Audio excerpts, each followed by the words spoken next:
Hello friends, welcome to और my channel अभी invert classes. तो आइए चलिए पढ़ते हैं नंबर सिस्टम। इसके पहले हमने अच्छा कंप्लीट करा है।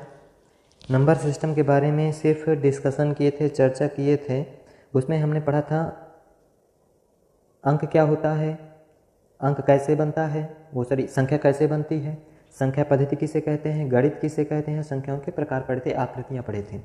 ठीक है। फिर इसके पढ़े थे संख्याओं के प्रकार लिखे थे, उसमें हमने 11 टाइप्स लिखे थे। तो अब इसमें हम पहले चर्चा करेंगे, संख्याओं के प्रकार लिख देते हैं, फिर इसके बाद चर्चा करेंगे आगे, उनके टाइप्स को समझेंगे। ठीक है, अलग अलग करके। चलिए, तो उनको हम नोट कर रहे हैं, आप ध्यान से देखेंगे यदि नोट है आपके में। ठीक है, आप नोट कर लिए तो ध्यान से देखना है बस। ठीक है, चलिए नोट करते हैं हम, और साथ साथ ही याद भी करते जाएंगे आप।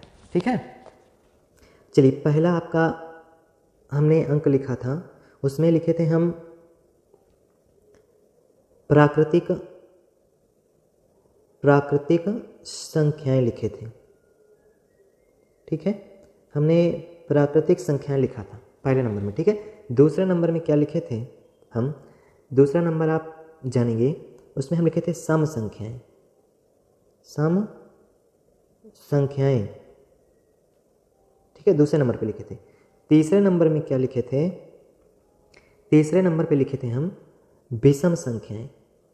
विषम संख्याएं, इन्हें आप ध्यान से देखते जाएंगे और याद भी करते जाएंगे। ठीक है, यदि नंबर आपके टाइप्स कंप्लीट हो गए तो आपको नंबर भी समझ में आ जाएगा और याद रहेगा। ठीक है, अगला नोट करेंगे जो हम, हाँ, आपका अगला है पूर्ण संख्याएं। पूर्ण संख्याएं, अभी जब इनके बारे में डिस्कशन करेंगे तो वहाँ पर हम इनकी अंग्रेजी भी लिखेंगे। ठीक है, इनकी हम अंग्रेजी भी लिखेंगे साथ साथ, तो उसे आप वहाँ पर नोट करेंगे। ठीक है, इसके बाद हम दिखाए थे धनात्मक संख्याएं। धनात्मक संख्याएं लिखे थे। ठीक है, ये आगे हम चर्चा किए थे, आगे हमने चर्चा किया था, उसमें लिखे थे ऋणात्मक संख्याएं। ऋणात्मक संख्याएं, ऋणात्मक संख्याएं लिखे थे। ठीक है, इसके बाद लिखे थे 7वें नंबर पे चर्चा किए थे, तो उसमें हमने लिखा था पूर्णांक संख्याएं। पूर्ण नहीं, पूर्णांक। ठीक है, पूर्णांक संख्याएं, ये आप पिछली कक्षाओं में पढ़े होंगे। ठीक है, अगला हम लिखे थे, अगले नंबर में आप चर्चा किए थे, उसे आप नोट करेंगे। तो हमने चर्चा किया था, इसके पहले पूर्णांक संख्याओं के बाद भी बताए थे हम भाज्य संख्याएं। भाज्य संख्याएं, ये इसके बाद चर्चा किए थे अभाज्य संख्याओं के बारे में। अभाज्य संख्याएं, ठीक है, इसके बाद चर्चा में लाए थे, उसमें परिमेय संख्याएं, जो चैप्टर में होगा, ये इम्पॉर्टेंट है परिमेय संख्याओं को समझना, इसे आप ध्यान से समझेंगे। ठीक है, परिमेय संख्या में आप जो है जब क्लास 8th में, क्लास 6 में पढ़े होंगे तो परिमेय संख्याओं के बारे में पढ़े थे। ठीक है, तो वहाँ आप इसे चर्चा कर लिए थे। तो इसके बाद हम पढ़ेंगे अपरिमेय संख्याएं। अपरिमेय संख्याएं, इसके बाद हम क्या पढ़ेंगे, अपरिमेय संख्याएं। ये हमने 11 टाइप्स लिख दिए, इसके बाद और भी होते हैं, लेकिन हमें इतना ही पढ़ना है। ठीक है, तो चलिए इनको हम आगे चर्चा करें इनके बारे में। तो एक एक करके डिस्क्राइब करेंगे, हमने क्या क्या लिखा वो पहले देखिए, चलिए देख लेते हैं हमने क्या क्या लिखा। हमने लिखा प्राकृतिक संख्या, सम संख्याएं, विषम संख्याएं, पूर्णांक संख्याएं और धनात्मक संख्याएं। फिर इसके बाद लिखे थे ऋणात्मक संख्याएं, पूर्णांक संख्याएं, भाज्य संख्याएं, अभाज्य संख्याएं, परिमेय संख्याएं और अपरिमेय संख्या। ये 11 टाइप्स हैं, इन्हें आप क्या करेंगे, पढ़ेंगे, हेडिंग आप लगा देंगे, बगल में इंग्लिश जरूर लिखेंगे उसकी। ठीक है, तो चलिए आगे इसे स्टार्ट करते हैं। तो अब आपका प्राकृतिक संख्या पहला नंबर स्टार्ट हो रहा है। प्राकृतिक संख्या इंग्लिश में बोलते हैं नेचुरल नंबर्स। क्या बोलते हैं, प्राकृतिक संख्याओं को इंग्लिश में बोलते हैं नेचुरल नंबर्स। नेचुरल नंबर्स, ठीक है, तो चलिए नेचुरल नंबर्स, इसका दूसरा नाम एक और हम यहाँ पर अभी यही बगल में नोट करे दे रहे हैं। प्राकृतिक को हम प्राकृत संख्याएं भी कहते हैं। ठीक है, हम प्राकृत संख्याएं भी कहते हैं प्राकृतिक संख्या को, ठीक है। ये इतना और आप नोट कर लीजिएगा बगल में। चलिए अब इसमें हम चर्चा में लाएं और पढ़ते हैं, ठीक है। चलिए इस प्राकृतिक संख्या को क्या होती है पहले समझते हैं कि शून्य इसमें नहीं होता, प्राकृतिक संख्या में शून्य प्राकृतिक संख्या में नहीं होता, ठीक है। क्योंकि शून्य से हम किसी चीज़ की गिनती नहीं कर पाते, गणना नहीं कर पाते। किसी चीज़ को जैसे हमें कोई प्रोडक्ट रखे उन्हें हमें गिनना है, उसे आप गिन नहीं पाएंगे। जैसे हम यहाँ पे समझें, मान लीजिए यहाँ पे हम कुछ बना दे रहे हैं बॉक्स, ये बॉक्स बने हुए हैं, पहले समझ इनको अब बनाना नहीं है आपको, इन्हें समझने के लिए है, ठीक है। यदि हम इनकी काउंटिंग करें तो आप काउंटिंग ऐसे तो करेंगे, एक है, ये 2 3 4 5, कितने बॉक्स हमने रखा, 5 बॉक्स रखा। तो ये 5 बॉक्स रखे हुए हैं, तो ये क्या है, हमने इन्हें काउंट किया। तो कैसे काउंट किया, क्या ऐसे काउंट किए क्या, हमने पूरी संख्या में काउंट किया ना, ऐसे तो काउंट नहीं किया कि ये 1 है, फिर ये 1/2 है, आधा है, आधा तो है नहीं, आधा तो कोई गिनती नहीं होती, पूरा गिनते हैं किसी चीज़ को, ठीक है। तो जो गिनती गिनने में आती हैं उन्हीं को हम प्राकृतिक संख्याएं कहते हैं। गिनने वाली सभी संख्याएं प्राकृतिक संख्याएं कहलाती हैं, ठीक है। तो ये आपको समझ में आ गया होगा, ठीक है। तो आइए चलिए आगे देखते हैं। अब इसकी डिफिनीशन लिखते हैं। पहले डिफिनीशन इसकी लिखेंगे तो हम क्या लिखेंगे, क्योंकि शून्य इसमें होता नहीं, शून्य से हम कोई गिनती नहीं कर पाते, इसलिए हम डिफिनीशन में क्या लिखेंगे, हम लिखेंगे नीचे से लाइन से लिखेंगे, आप भी लिखेंगे, गणना करने वाली सभी संख्याएं प्राकृतिक संख्याएं कहलाती हैं। गणना करने वाली सभी संख्याएं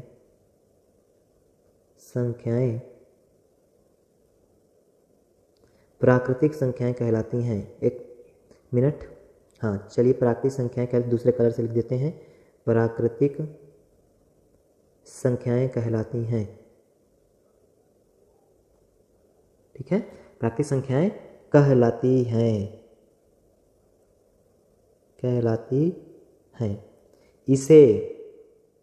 इसे कैपिटल N से प्रदर्शित करते हैं,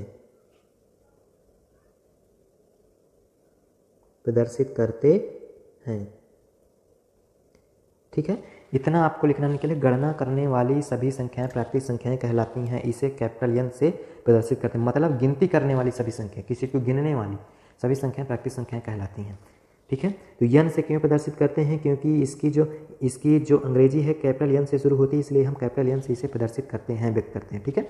चलिए कैपिटल N से व्यक्त करते हैं, तो N बराबर हम लिखेंगे, N बराबर क्या लिखेंगे, गिनती करने वाली सभी संख्या कौन सी होती हैं उन्हें लिखना है। कौन कौन सी, 1 2 3 4 5 6 7 8 9 10 11, ऐसे ही आगे संख्याएं होंगी इनफाइनाइट, अनंत तक, ठीक है, प्लस इनफाइनाइट, अनंत तक होंगी संख्याएं, धनात्मक वाली सभी संख्याएं, ठीक है। तो आपको प्राकृतिक संख्या समझ में आया होगा, ठीक है। तो मुझे आशा है आपको ये समझ आ गया होगा। चलिए आगे बढ़ते हैं। अब आपका आता है सम संख्याएं। क्या आता है, सम संख्याएं, जिसे अंग्रेजी में बोलते हैं इवन नंबर्स। क्या बोलते हैं, इवन नंबर्स बोलते हैं। तो चलिए इसे अब लिखते हैं, नोट करते हैं, पहले इसे समझ लेते हैं थोड़ा सा, फिर इसके बाद इसे नोट करें। जो यहाँ पर हम समझ लेते हैं थोड़ा सा, तो यदि हम इसमें देखें तो इसकी डिफिनीशंस क्या होती है कि ऐसी संख्याएं जो 2 से पूरी कट जाए उन्हें हम सम संख्याएं कहते हैं। तो 2 से कैसे कटेंगी, मान लिया 2 है, इस 2 में 2 से भाग दीजिए तो एक बार में जाएगा, पूरा कट गया, इसका मतलब ये 2 प्राकृतिक सम संख्या है। अब यदि हम 4 लें, ठीक है, 4 लें, ये भी 2 से 2 बार में कट जाएगा, 2 दूना 4 कट गया, ठीक है। इसे लिखना नहीं है आपको, ठीक है, समझना बस है। तो इसके बाद यदि हम मान लिए 5 लेते हैं, अभी हम 5 लेते हैं, इसमें 2 से भाग देते हैं तो 2 बार में जाएगा, 2 दूना 4, एक शेष बच जाएगा। शेष फल 0 नहीं आ रहा है, इसलिए ये प्राकृतिक संख्या नहीं होगी। 5 प्राकृतिक संख्या इसलिए नहीं होगी कि इसमें क्या है, 0 शेष फल यहाँ पर नहीं आ रहा। शेष फल 0 आ जाना चाहिए, तभी वो पूरी विभाजित होगी संख्या। तो ऐसी संख्याएं जो 2 से पूरी विभाजित हो जाती हैं उन्हें हम सम संख्याएं कहते हैं। 5 सम संख्या नहीं, क्योंकि ये 2 से पूरी विभाजित नहीं होती है। तो चलिए अब हम समझते हैं सम संख्याओं के बारे में। पहले इसकी इरेज कर देते हैं, फिर डिफिनीशन नोट करते हैं। तो आपकी डिफिनीशन है उसे ध्यान से नोट करेंगे साथ साथ। तो यहाँ पर हम लिखेंगे, जो संख्याएं 2 से पूरी विभाजित हो जाती हैं या होती हैं उन्हें सम संख्याएं कहते हैं। जो संख्याएं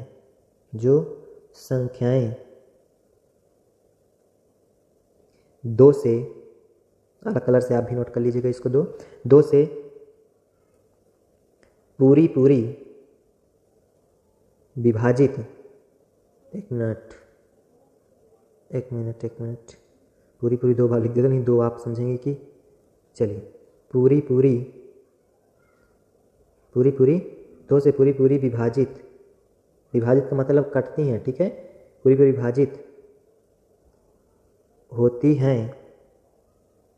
हैं कामा कामा कामा सम संख्याएं कहलाती हैं, सम संख्याएं कहलाती हैं मेरी कलर यहाँ पर, एक मिनट, कलर हर बार चेंज करना पड़ता है, चलिए हाँ एक मिनट, चलिए कहलाती हैं, ठीक है। ये आपने डिफिनीशन नोट किया। इसे कैपिटल ई से प्रदर्शित करते हैं,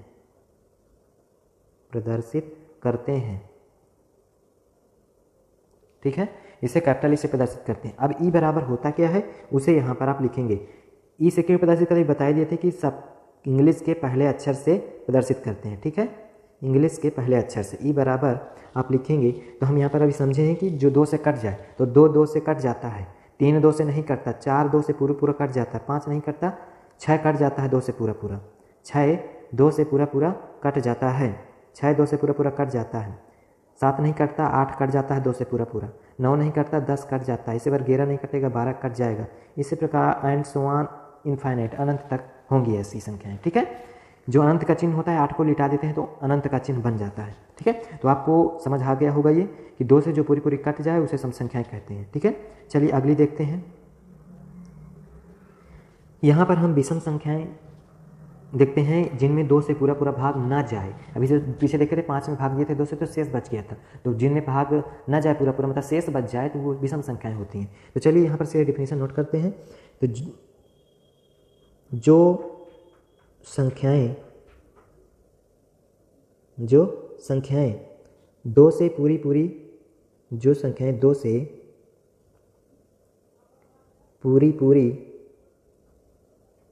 पूरी ना कटें कामा विषम संख्याएं कहलाती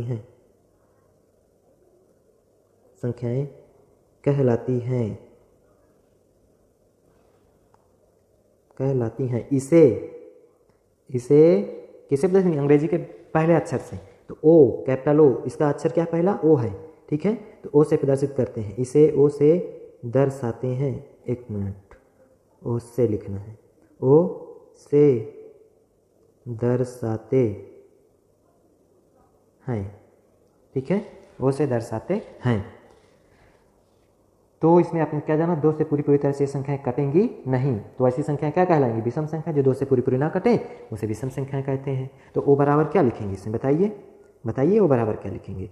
ओ बराबर क्या लिखेंगे आप, तो आप ओ बराबर लिखेंगे यहाँ पर 1 2 से नहीं कटेगा, 3 2 से नहीं कटेगा, 4 कट जाएगा, 5 नहीं कटेगा, 6 कट जाएगा, 7 नहीं कटेगा, 8 कट जाएगा, 9 नहीं कटेगा पूरा तरह से, 10 कट जाएगा, 11 नहीं कटेगा, 13 नहीं कटेगा, 15 नहीं कटेगा, एंड सो ऑन, इसी तरह इनफाइनाइट तक आपको मिलेंगे, ठीक है।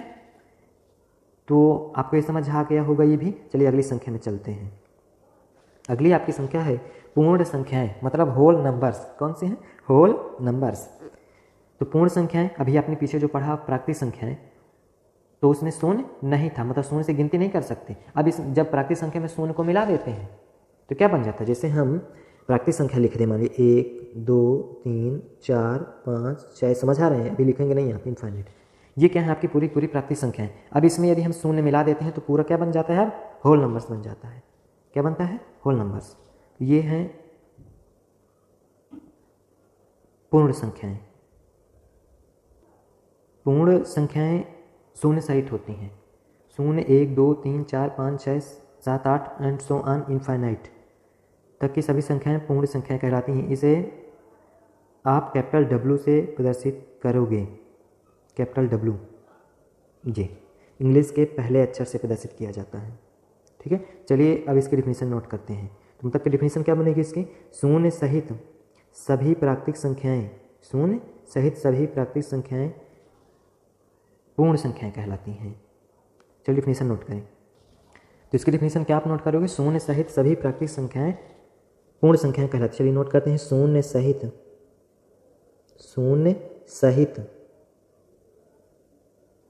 सभी प्राकृतिक संख्याएं, मतलब सभी गिनने वाली संख्याओं की बात हो रही। सभी प्राकृतिक संख्याएं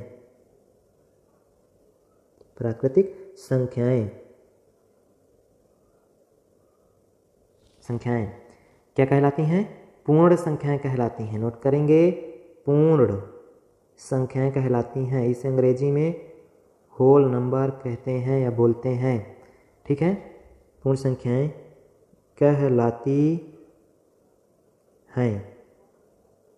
ठीक, इसे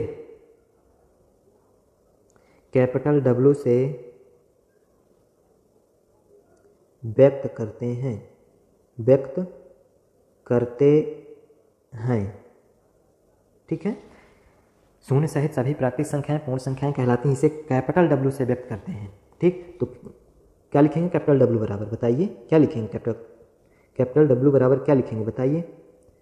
तो यहाँ पर हम लिखेंगे, क्या लिखेंगे? कैपिटल W बराबर आप लिखेंगे शून्य कामा, क्या लिख दें आप? प्राकृतिक संख्या सभी लिख दें।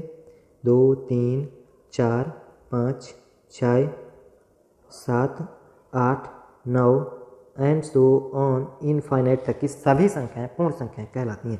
इसे होल नंबर्स बोलते हैं। इंग्लिश में याद रखेंगे होल नंबर्स। तो होल नंबर्स क्या होते हैं? शून्य 1 2 3 4, मतलब शून्य 0 1 2 3 4 5 6 7 8 9 10 एंड सो ऑन इनफाइनाइट। ठीक है, तो ये भी आपको समझ में आ गया होगा। चलिए आगे चलते हैं, अगली संख्या नोट करते हैं। तो ये आपकी क्या है? पूर्णांक संख्या है। कौन सी संख्या है? पूर्णांक संख्या। चलिए पूर्णांक संख्या से पहले हम नोट कर लेते हैं धनात्मक संख्याएं। ठीक है, पहले हम क्या नोट करेंगे? धनात्मक संख्याएं, ऋणात्मक संख्याएं, फिर पूर्णांक संख्या नोट करेंगे। ठीक है, चलिए तो धनात्मक संख्याएं यहाँ नोट करेंगे। तो हम धनात्मक संख्याएं क्या होती हैं? धन वाली, मतलब धन चिन्ह वाली सभी संख्याएं धनात्मक संख्याएं कहलाती हैं। जिनमें धन चिन्ह लगा हो वो धनात्मक संख्याएं। ठीक है, तो यहाँ पर हम डिफिनीशन क्या नोट करेंगे कि धन चिन्ह वाली धन चिन्ह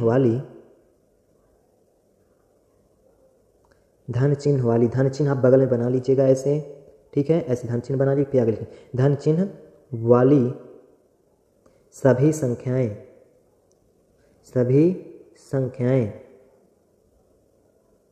धनात्मक संख्याएं कहलाती हैं। धनात्मक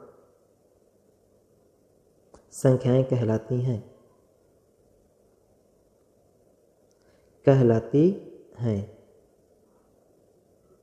धनात्मक संख्याएं कहलाती हैं। हमने एक ही कलर से लिख दिया, आप दूसरे कलर से इसे नोट कर लीजिएगा। इधर वाला इतना व्हाइट से नोट कर लीजिएगा। ठीक है, दूसरे कलर से आप नोट करिए, जिस कलर से आप लिखते रहे हो ये वाला। ठीक है, वही कलर से। चलिए, कहलाती हैं। तो इसे यहाँ पर आप नोट करेंगे, इसे कैपिटल P या कैपिटल I प्लस चिन्ह लगा देना है, या कैपिटल Z इसके बगल में प्लस चिन्ह लगा देना है। ठीक है, से व्यक्त करते हैं।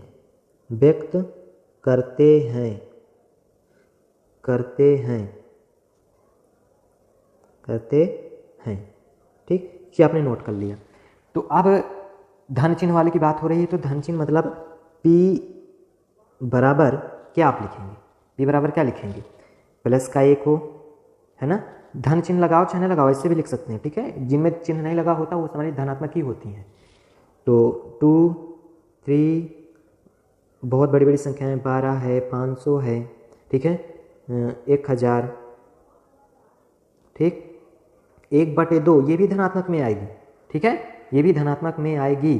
2/7 ये भी धनात्मक आएगी। सभी संख्याएं ऐसी आएंगी। ठीक है, ये सब संख्याएं क्या होंगी? धनात्मक में आएंगी। ठीक, तो अब चलिए समझ में आ गया। अगर चलिए ऋणात्मक संख्या की बात कर लेते हैं।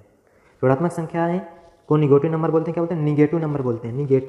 निगेटिव नंबर जो होते हैं ऋणात्मक संख्या, इन्हें नकारात्मक संख्याएं भी कहते हैं। ठीक है, तो चलिए इसमें भी नोट करते हैं। क्या नोट करेंगे इसमें? डिफिनीशन बताइए क्या नोट करेंगे इसमें? डिफिनीशन हम नोट करेंगे कि ऋण चिन्ह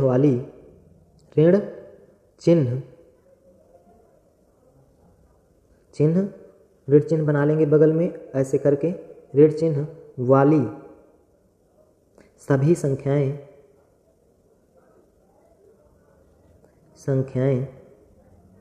ऋण चिन्ह वाली सभी संख्याएं क्या कहलाती हैं बताइए? ऋणात्मक संख्याएं कहलाती हैं। क्या कहलाती हैं? ऋणात्मक संख्याएं कहलाती हैं। तो ऋणात्मक संख्याएं कहलाती हैं। इसे आप जानते होंगे किससे प्रदर्शित करेंगे? इसे कैपिटल एन से। किससे प्रदर्शित करेंगे? कैपिटल एन से।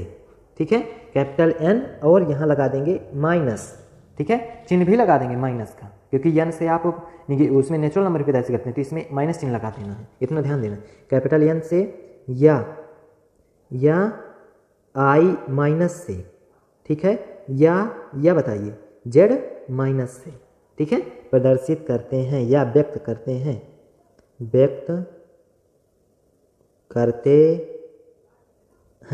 ठीक है, व्यक्त करते हैं। तो n माइनस बराबर क्या होगा बताइए? क्या होगा n माइनस बराबर? अभी आपको बताया भी क्या होगा। माइनस की सभी संख्याएं होंगी, इसमें चिन्ह लगाना ही पड़ेगा तभी माइनस माना जाएगा। ठीक है, -2 -1 हो गया, -2 -3 -500 -1/2 -7/2 एंड सो ऑन। इसी तरह की सभी संख्याएं, माइनस वाली सभी संख्याएं क्या होंगी? आपकी नेगेटिव नंबर कहलाएंगे या ऋणात्मक संख्याएं कहलाएंगी। ठीक है, तो ये भी आपको समझ में आ गया। चलिए आगे चलते हैं, अगला चर्चा कर लेते हैं। तो भाज्य संख्याएं क्या होती हैं? चलिए इसमें चर्चा करें भाज्य संख्याओं के बारे में। तो भाज्य संख्याओं को इंग्लिश में कंपोजिट नंबर बोलते हैं। क्या बोलते हैं? कंपोजिट नंबर बोलते हैं। ठीक है, या इसका इंग्लिश में ही दूसरा नाम क्या है इसका इंग्लिश में? नॉन प्राइम नंबर भी कहते हैं। क्या कहते हैं? Non prime number, PRIME। ठीक है, नंबर। आप नंबर की स्पेलिंग आप लिख ही लीजिए। ठीक है, प्राइम नंबर बोलते हैं। ठीक है, प्राइम नंबर। तो नंबर की NUMBER लिख देंगे। ठीक है, आगे वहाँ पे लिखा नहीं जा रहा। चलिए आगे यहाँ पर अब इसकी डिफिनीशन नोट करने से पहले समझते हैं इसे। तो हम यहाँ पर भाज्य संख्याओं की बात कर रहे हैं। तो भाज्य संख्याएं क्या होती हैं, कैसे इसे आप जानेंगे कि भाज्य संख्याएं हैं? तो भाज्य संख्याएं जो होती हैं, तो ऐसी संख्याएं होती हैं कि एक और स्वयं के अलावा भी कट जानी चाहिए। ऐसी संख्याएं जो एक और स्वयं के अलावा अन्य संख्याओं से भी विभाजित हो जाती हैं, उन्हें हम भाज्य संख्याएं कहते हैं। जैसे यहाँ पे हम समझें, यहाँ पर हम मान लेते हैं यदि हम 2 लें। ठीक है, 2 1 से तो कट जाएगा। ठीक है, 1 से 2 बार में कट जाएगा 2। ठीक है, इसके बाद यदि हम इसे स्वयं से काटें 2 को तो भी कट जाएगा। 2 1 2 तो भी कट जाएगा। ठीक है, मतलब एक और स्वयं से, दोनों से कट जा रहा है। तो हम इससे क्या बात करें कि एक और स्वयं के अलावा भी कटनी चाहिए, तभी भाज्य संख्या होगी। तो एक और स्वयं के अलावा भी कटनी चाहिए, तो ये तो भाज्य संख्या में आएगा नहीं। ठीक है, ये भाज्य संख्या में नहीं आएंगे। तो भाज्य संख्या में आएगा कौन सा आएगा? तो उसे हम यहाँ यदि देखें तो आगे की बात करते हैं। 2 हो गया, 3 की बात करें। 3 1 से कट जाएगा। ठीक है, 3 बार में कट जाएगा, और स्वयं से भी कट जाएगा 1 बार में। ठीक है, स्वयं से भी कट गया, 3 भी नहीं है। ठीक है, 4 की बात करते हैं। 4 1 से कट जाएगा 4 बार में। ठीक है, अब 4 स्वयं से भी कट जाएगा 1 बार में।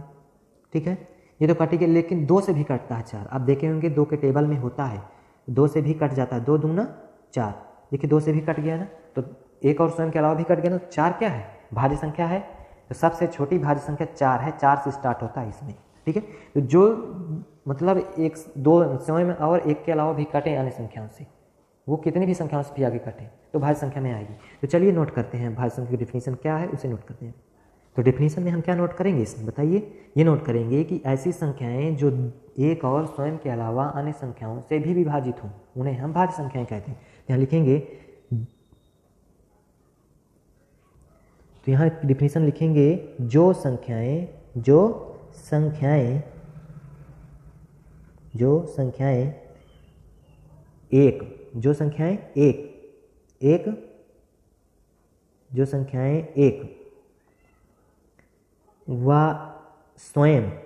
व स्वयं के अलावा भी अन्य संख्याओं से विभाजित होती हैं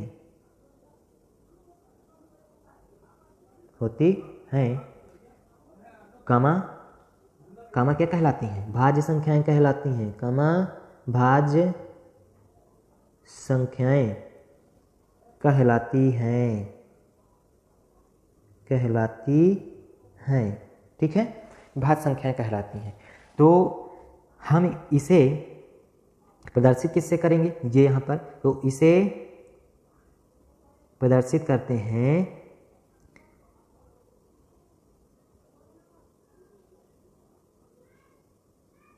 Cn से। किससे प्रदर्शित करेंगे? Cn से। तो प्रदर्शित किससे करेंगे? Cn। ठीक है, Cn ऐसे ना लिखें आप, C डॉट लगाएं फिर n लिखें फिर डॉट लगाएं, इससे प्रदर्शित करते हैं। ठीक है, Cn से प्रदर्शित करते हैं।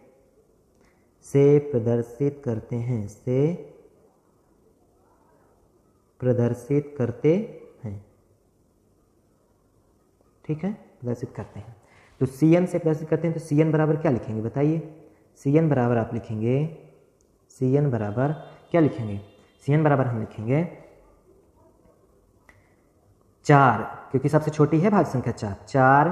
4 के बाद फिर 5 तो कटेगी नहीं, एक और स्वयं के अलावा किसी अन्य संख्या से नहीं कटती। 6 आएगा, फिर 6 के बाद 7 भी नहीं कटेगी, 8 आएगा, 9 आएगा, 10 आएगा, 11 भी एक और स्वयं के अलावा किसी से नहीं कटती, 12 आएगा, 13 भी नहीं आएगा, 14 आएगा, 15 आएगा, एंड सो ऑन। इसी तरह आगे संख्याएं आपकी आएंगी भाज्य संख्याओं में। ठीक है, तो ये आपकी हैं भाज्य संख्याएं। ठीक, इसे इंग्लिश में नॉन प्राइम नंबर भी कहते हैं, मतलब कंपोजिट नंबर। इंग्लिश में कंपोजिट नंबर या नॉन प्राइम नंबर भी कहते हैं। ये समझ में आ गया होगा। चलिए आगे चलते हैं, अगला क्या है? अगला आपका है अभाज्य संख्याएं, प्राइम नंबर्स। अभाज्य संख्याएं, प्राइम नंबर्स। तो प्राइम नंबर्स में यहाँ पर हम चर्चा क्या करेंगे, आप पीछे जान चुके हैं। यहाँ पर हम क्या बताने वाले हैं कि एक और स्वयं के अलावा किसी अन्य संख्या से कटे नहीं, किसी अन्य संख्या से ना कटे, एक और स्वयं के अलावा किसी अन्य संख्या से ना कटे, तो वो संख्याएं क्या कहलाएंगी? नॉन प्राइम, वो प्राइम नंबर कहलाती हैं। ठीक है, चलिए डिफिनीशन लिख लेते हैं, आपको पता ही है। ठीक, चलिए लिखते हैं कि डिफिनीशन क्या होगी। जो संख्याएं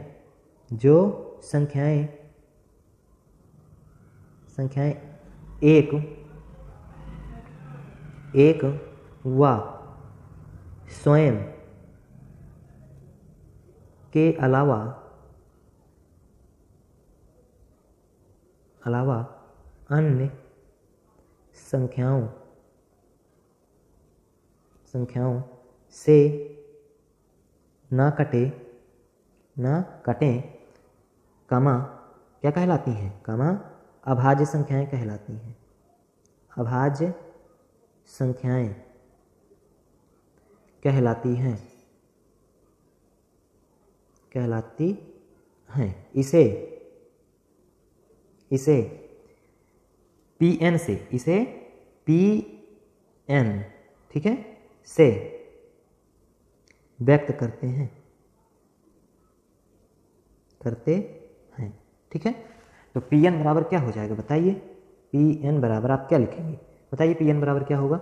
Pn बराबर होगा आपका 2, 3, 5, 7, 11, 13, फिर इसके बाद सीधे आता है 14, 15, 16 नहीं आएगा, 17 आएगा, फिर आता है 19, इसके आगे इसी तरह की सभी संख्याएं होंगी। ये सब के सब क्या हैं? अभाज्य संख्याएं हैं। ठीक है, अभाज्य संख्याएं हैं। ठीक, तो अभाज्य संख्या आपने जान लिया। तो आइए अब यहाँ पर हम एक चीज़ पीछे जो छोड़ दिए थे उसे जान लेते हैं, पूर्णांक संख्याओं को। चलिए पूर्णांक संख्याओं को चर्चा करते हैं। तो पूर्णांक संख्याओं को अंग्रेजी में इंटीजर्स नंबर बोलते हैं। क्या बोलते हैं? इंटीजर नंबर्स बोलते हैं। तो पूर्णांक संख्याएं क्या होती हैं? तो इसमें क्या होता है? ऋणात्मक संख्याएं, धनात्मक संख्याएं और शून्य, तीनों को मिलाने से क्या बन जाता है? पूर्णांक संख्याएं बन जाती हैं। तो हम पहले यहाँ क्या समझें, यहाँ पर हम समझते हैं पहले कि शून्य, क्या शून्य और आपकी 1, 2, 3, 4 ये सब की सब क्या है? धनात्मक संख्याएं और ऋणात्मक संख्याएं। -1, -2, -3 आगे इसी तरह की। तो ऋणात्मक संख्याएं, धनात्मक संख्याएं और शून्य, इन तीनों को मिलाने से क्या बन जाता है? इंटीजर नंबर्स बन जाता है। क्या बन जाता है? इंटीजर नंबर बन जाता है। चलिए समझ में आ गया। चलिए अब डिफिनीशन इसकी नोट कर लेते हैं। तो डिफिनीशन इसकी क्या लिखेंगे? शून्य सहित सभी धनात्मक ऋणात्मक संख्याएं पूर्णांक संख्याएं कहलाती हैं। तो लिखेंगे डिफिनीशन, शून्य सहित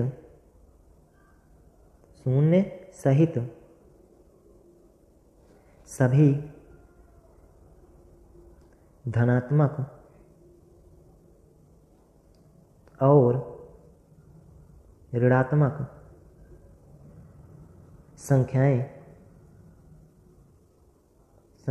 संख्याएं पूर्णांक संख्याएं कहलाती हैं। पूर्णांक संख्याएं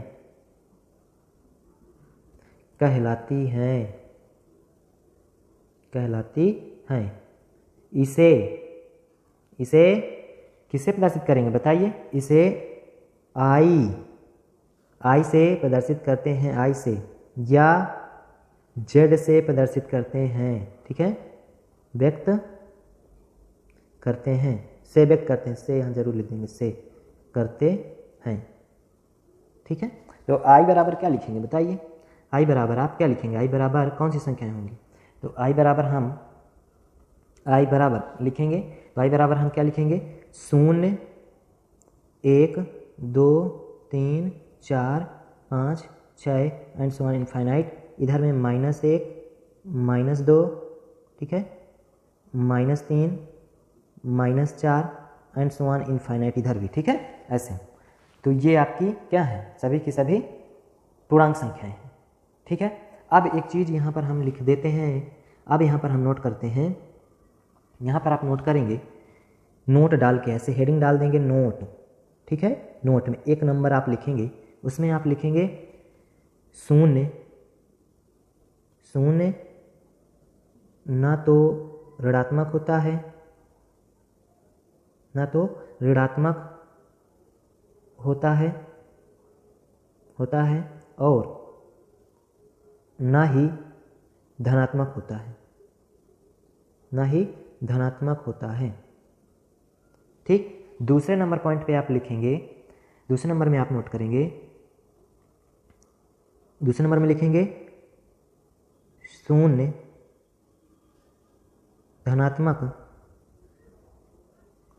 संख्याओं से छोटा होता है, लेकिन ऋणात्मक संख्याओं से बड़ा होता है। ठीक है, 2 पॉइंट नोट कर लिए। अगला आप नोट करेंगे तीसरा पॉइंट। इसी में तीसरा पॉइंट नोट करेंगे, तीसरे नंबर पे नोट करेंगे, वहाँ पर नोट करेंगे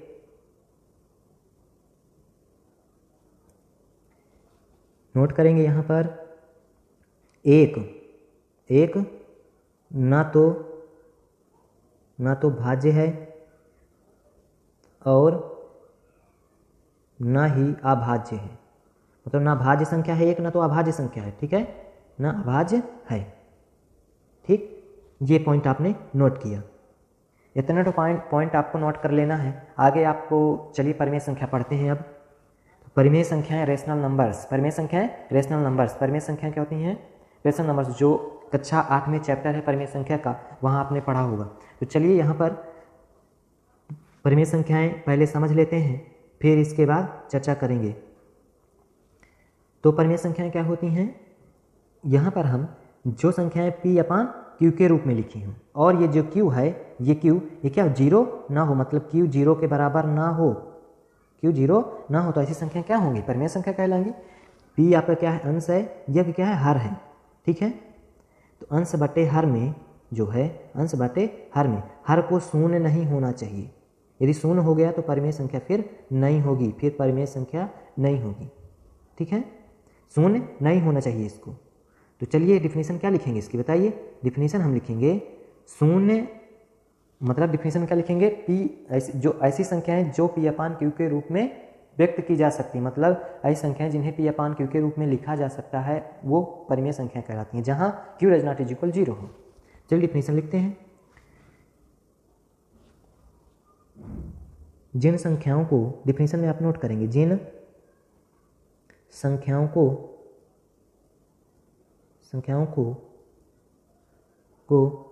क्या बताए थे, पी अपान क्यू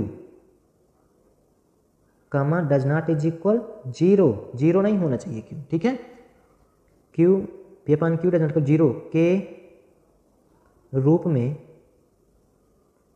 लिखा जाता है, कामा परिमेय संख्याएं कहलाती हैं, परिमेय संख्याएं कहलाती हैं।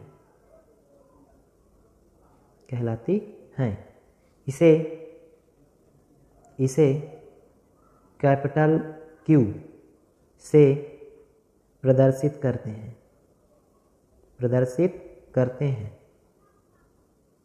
ठीक है, इसे कैपिटल क्यू से प्रदर्शित करते हैं, ठीक। तो जिन संख्याओं को पी अपान क्यू के रूप में लिख सकते हैं और क्यू क्या हो, डज नॉट इज इक्वल 0 हो, तो वो संख्या परिमेय संख्या कहलाती हैं, इसे क्यू से प्रदर्शित करते हैं। तो क्यू बराबर क्या लिख सकते हैं, क्यू बराबर क्या लिख सकते हैं, बताइए क्यू बराबर क्या लिख सकते हैं।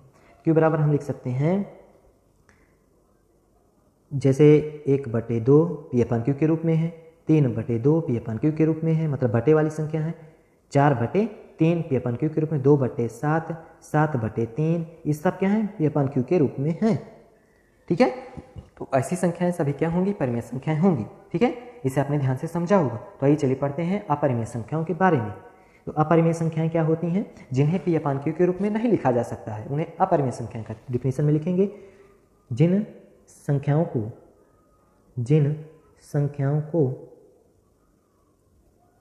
को P upon Q comma Q does not is equal 0 के रूप में नहीं लिखा जा सकता है,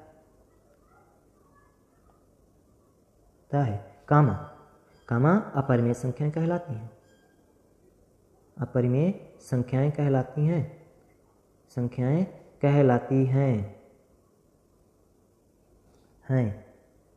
इसे आई आर से प्रदर्शित करते हैं, दर्शाते हैं, ठीक है, से दर्शाते हैं।